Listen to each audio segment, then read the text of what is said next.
झापडा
नमस्कार. सर्वप्रथम आपलं या ठिकाणी मी TV9चं स्वागत करतो की अतिशय महत्त्वाच्या मुद्द्यावर आणि ऐतिहासिक वास्तूवर आपलं कायम लक्ष असतं आणि या वास्तू संवर्धन कसं होईल यासाठी सुद्धा आपण कायम आपल्या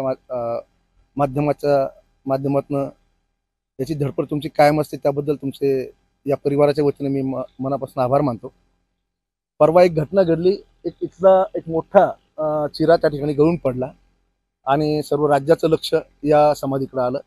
ही लखुजीराव जाधवांची समाधी जी आहे ती 1630ला राजे लखुजीराव जाधव यांना मारल्यानंतर 1629ला त्यानंतर ही सुरू झालेलं काम 10 वर्ष चाललं आणि हिंदू राजांची भारतातली किंवा जगातली सगळ्यात मोठी समाधी म्हणून या समाधीकडे बघितलं जातं.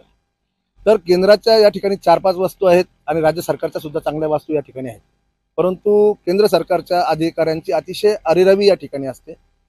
या ठिकाणी विकासाचा निधी केंद्र सरकारकडनं जो पाठवला गेला तो निधी त्यांनी या खालचं जे फ्लोरिंग आहे, खालची जी फरशी अतिशय चोपडी आणि एकदम क्वालिटीचे दगड त्यांनी तोडले आणि गुप्तधनाच्या नादाला लागून किंवा तसं काहीतरी प्रकाराच्या माध्यमातून या समाध्या त्यांनी खोदून त्या काळामध्ये इथं बनवल्या.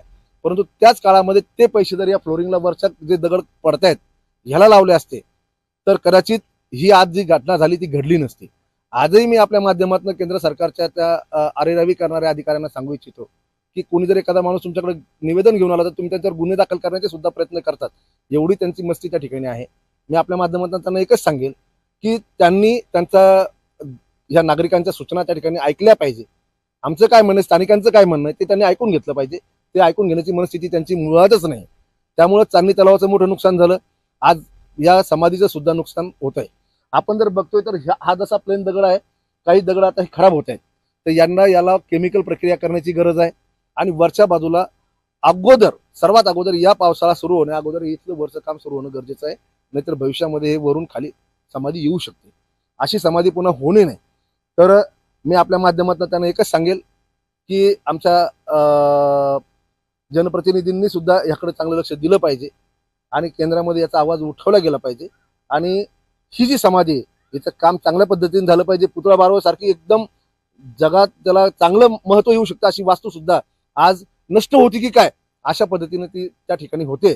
तर आपल्या माध्यमातून मी एवढी विनंती करेल की या कर्मचाऱ्यांनी फक्त पगार घेऊ नये, तर या ज्या कामासाठी त्यांची नियुक्ती केली ते काम सुद्धा त्यांनी चांगलं करावं आणि स्थानिकांच्या सूचनांना त्यांनी आदर करावा. एवढीच आपल्या माध्यमातून एक विनंती या ठिकाणी करतो आणि थांबतो. धन्यवाद. जय जाऊ, जय शिवराय.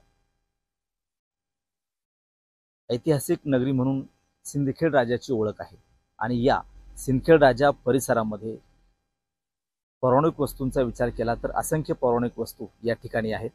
आणि मी सध्या उभा आहे सिंदखेड राजा येथील राजे लखुजीराव जाधव यांच्या समाधीस्थळावरती आणि गेल्या 3-4 दिवसापूर्वी या ठिकाणी या समाधीचा एक भला मोठा दगड जवळपास 8 ते 10 क्विंटलचा दगड त्या समाधीवरचा या ठिकाणी पडलेला आहे. अतिशय जीर्ण अशी ही समाधी या ठिकाणी झालेली आहे.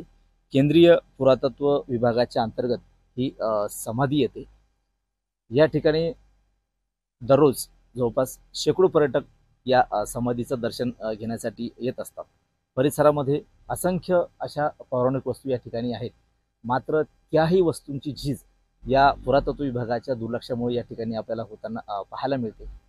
या शहरातील जे इतिहासकार असतील, अभ्यासक असतील, सर्वजण पुरातत्व विभागाकडे मागणी करतात की या वस्तूंचं संवर्धन करा, जतन करा. मात्र पुरातत्व विभाग याकडे जाणून बुजून दुर्लक्ष का करते हा मोठा प्रश्न त्यांना पडतोय. आपल्यासोबत अभ्यासक आहेत, आपण त्यांना विचारूया की या पुरातत्व विभागाच्या अंतर्गत या वस्तू येतात, त्यांच्याकडे दुर्लक्ष का होते. दादा मला सांगा, तुम्ही अभ्यासक आहात, परिसरामध्ये असंख्य अशा पौराणिक वस्तू आहेत, ऐतिहासिक नगरी म्हणून या सिंदखेड राज्याची ओळख आहे आणि अशा पद्धतीने या ठिकाणी दुर्लक्ष होते, या वास्तूंची झीज होते. का अशा पद्धतीने होते? जगातील सर्वात मोठी हिंदू राज्याची समाधी राजमाता जिजाऊ यांच्या वडिलांची समाधी गेल्या अनेक वर्षापासून केंद्रीय पुरातत्व खातं या समाधीकडे दुर्लक्ष करतं. या समाधीची पूर्ण झीज होते. ही समाधी कालांतराने एखाद्या दिवस कोसळू शकते. 4 दिवसापूर्वी या समाधीचा फार मोठा दगड वरून खाली पडला. 10 ते 15 क्विंटलचा दगड खाली पडला आणि अक्षरशः फार मोठी जीवितहानी टळली.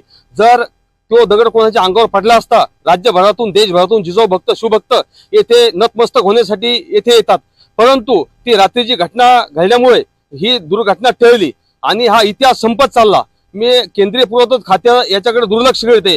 आम्ही काही 1 वर्षापूर्वी आम्ही सर्व गावकऱ्यांनी सर्व पक्षीय धरणे आंदोलन केले, उपोषण करीत आहे, अर्ज देत आहे, सर्व प्रकारचा विनंती करीत आहे, परंतु कोणता इथं प्रगती होत नाही. आपण ही इमारत अक्षरशः चहूबाजूने बघितल्यानंतर एखाद्या पत्त्याप्रमाणे ही कोसळू शकते, कोणत्याही क्षणी नष्ट होऊ शकते, अशी अवस्था निर्माण झालेली आहे.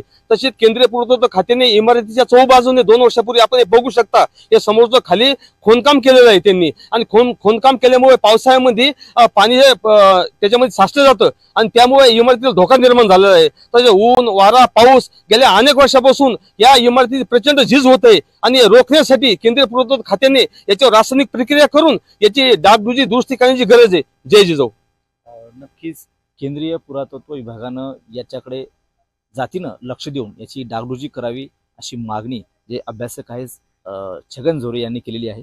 आपल्यासोबत शहरातील नागरिक आहेत, त्यांना विचारूया. दादा मला सांगा, या ठिकाणी मोठ्या प्रमाणामध्ये पर्यटक येतात, त्यांची या ठिकाणी आल्यानंतर निराशा होते असं वाटतं तुम्हाला? 100% निराशा होते. कारण आता जगभरामधून या ठिकाणी माँसाहेब जिजाऊच्या चरणी नतमस्तक होण्यासाठी जिजाऊ भक्त या सिंदखेड राजा शहरामध्ये येतात, परंतु या ठिकाणी आल्यानंतर या वास्तूंची जी भग्न अवस्था आहे ज्यावेळेस हे पर्यटक पाहतात त्यावेळेस 100% या लोकांची निराशा होते. आता या ठिकाणी आपण जर बघले, राजे लखुजीराव जाधव यांची ही समाधी आहे. 1629ला त्यांची हत्या झाली आणि त्याच्यानंतर राजे जगदेवराव जाधव यांनी 1630 ते 1640 मध्ये या समाधीचं बांधकाम केलेलं आहे.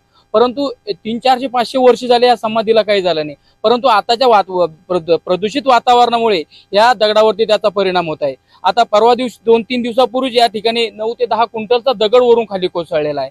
तर यावेळेस ज्यावेळेस पर्यटक या ठिकाणी येतात आणि ही अवस्था ज्यावेळेस पाहतात 100% त्यांची निराशा या ठिकाणी होती.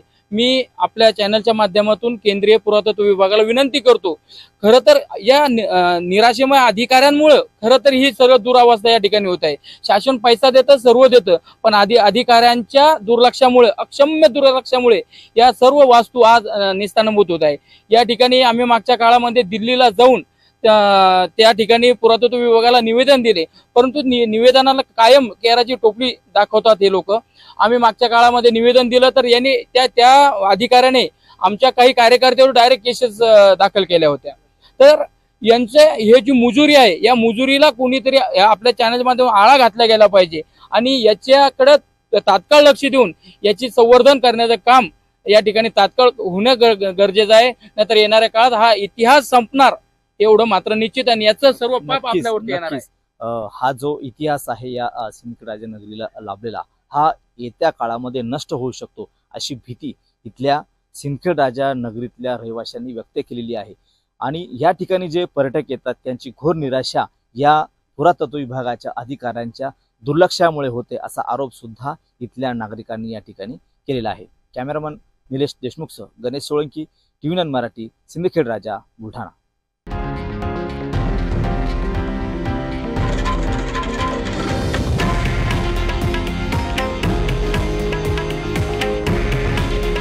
हे आहे देशातील नंबर 1 न्यूज नेटवर्क आणि आपण पाहत आहात TV9 मराठी. काळजी तुमची, हित महाराष्ट्राचं.